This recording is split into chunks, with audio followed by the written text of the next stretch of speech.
தென்றலே மெல்ல பேசு சீரியல்ல இனிய எபிசோட்ல நம்ம நளினி சித்தார்த்துக்கு மெசேஜ் போட்டு பாக்குறாங்க, போன் பண்ணி பாக்குறாங்க. எதுக்குமே ரிப்ளை இல்ல. அப்பவே நளினிக்கு கொஞ்சம் பயம் வந்துருச்சு. இதுக்கப்புறம் பாத்தீங்கன்னா மறுநாள் காலையில எங்க கலாவோட வீட்டை காமிக்கிறாங்க. அப்ப சித்தார்த்தோட கல்யாணத்துக்காக பத்திரிக்கை அடிச்சிருப்பாங்களாட்டுக்கு. ஸோ அடிச்ச பத்திரிக்கையெல்லாம் எடுத்துக்கிட்டு இப்ப நடு ஹால்ல வைக்கிறாங்க. பத்திரிக்கை வந்த விஷயம் கேள்விப்பட்டு எல்லாருமே பார்த்துக்கிட்டு இருக்காங்க. அங்க நம்ம இளமதியும் பரமனும் வராப்புல. வந்த உடனே பாத்தீங்கன்னா, நான் இந்த பத்திரிக்கையை பார்க்கலாமா அப்படின்னு சொல்லி இளமதியை கேட்டு அந்த பத்திரிக்கையை வாங்கி பார்க்குறாங்க. வாங்கி பார்த்த உடனே நீங்க இப்படி பண்ணுவீங்கன்னு நான் கொஞ்சம் கூட நினைக்கவே இல்லை. என்ன இப்படி ஒரு பத்திரிக்கையை அடிச்சிருக்கீங்க அப்படின்னு இளமதி கேட்குறாங்க. கலாவுக்கு ஒண்ணுமே புரியல. என் சொந்த பையன்னு பரமனை இத்தனை முறை வாயில சொல்லுவீங்களே, பத்திரிகையில ஒரு பேருக்கு கூட அவன் பேரை போடவே இல்லையே அப்படின்னு நம்ம இளமதி ஒரு குண்டை தூக்கி போடுறாங்க. கலாவுக்கு என்ன சொல்றதுன்னே தெரியல. திடீர்னு பாத்தீங்கன்னா நாடகத்தை போட ஆரம்பிச்சிட்டாங்க.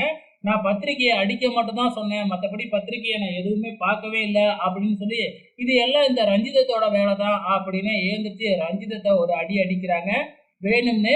ஸோ நம்ம பரமனுக்கு தான் ஏற்கனவே தெரியும் இல்லையா, இந்த கலாவுக்கு நம்ம மேல பாசம்லாம் இல்லை அப்படின்னு சொல்லிட்டு. ஸோ அதனால பரமன் பாத்தீங்கன்னா கண்டுக்கல.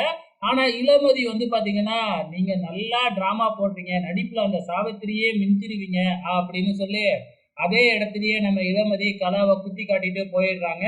ஸோ நம்ம பரமன் அதனால என்னம்மா நமக்குள்ள இருக்கிற பாசம் இதனால விட்டு போயிடுமா அப்படின்னு நம்ம பரமனும் பாத்தீங்கன்னா உண்மையெல்லாம் தெரிஞ்சுக்கிட்டோம். பரமனும் நாடகத்தை போட்டுக்கிட்டு தான் இருக்கிறாப்புல. கொஞ்ச நேரத்துல நளினி நம்ம பரமனுக்கு ட்ரீட்மெண்ட் பண்றதுக்காக வீட்டுக்கு வராங்க.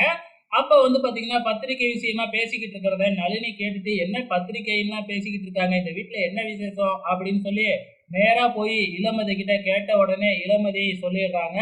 அதாவது கலாமா பையனோட சித்தார்த்தோட கல்யாணம் அப்படிங்கிற விஷயத்த, அமைச்சர் பொண்ணோட அப்படிங்கிற விஷயத்த சொன்ன உடனே பாத்தீங்கன்னா நம்ம நளினிக்கு பயங்கர ஷாக் ஆகுது. இதுக்கப்புறம் என்ன, உடனே சித்தார்த்துக்கு போன் பண்ணா மறுபடியும் சித்தார்த்து போனை எடுக்கவே மாட்டேங்கிறாப்புல. நேரா சித்தார்த்த அவங்க ஃப்ரெண்டு வீட்டுக்கே தேடி போயிடுறாங்க. அங்க சித்தார்த் இருக்காப்புல. அதுக்கப்புறம் போய் கேட்டு பாக்குறாங்க. சித்தார்த்து தான் எல்லாம் முடிச்சு இல்லையா, அதனால பாத்தீங்கன்னா தெனா விட்டா பேசுறாப்புல. உன்னை சும்மா விட மாட்டேன் பாரு, இப்பவே போய் ஊரை கூட்டுற அப்படின்னு உடனே, நீ ஊரை கூட்டினா யாரும் நம்ப போறது இல்ல அப்படின்னு சொல்லி பாக்குறாப்புல.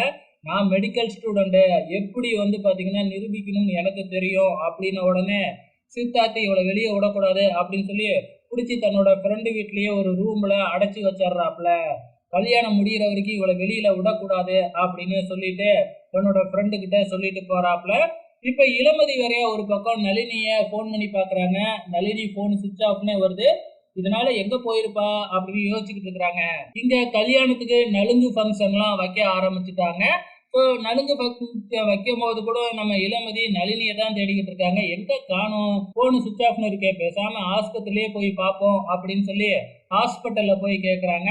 ஆஸ்பத்திரியில போய் பார்த்தா அங்க வரவே இல்லை அப்படின்னு சொல்றாங்க. ஒருவேளை ஹாஸ்டல்லையாவது இருப்பாளோ அப்படின்னு இளமதி யோசிச்சுக்கிட்டு இருக்கிறாங்க. ஸோ அப்கமிங்ல என்ன நடக்க போகுது அப்படிங்கிறத பொறுத்திருந்து பார்க்கலாம்.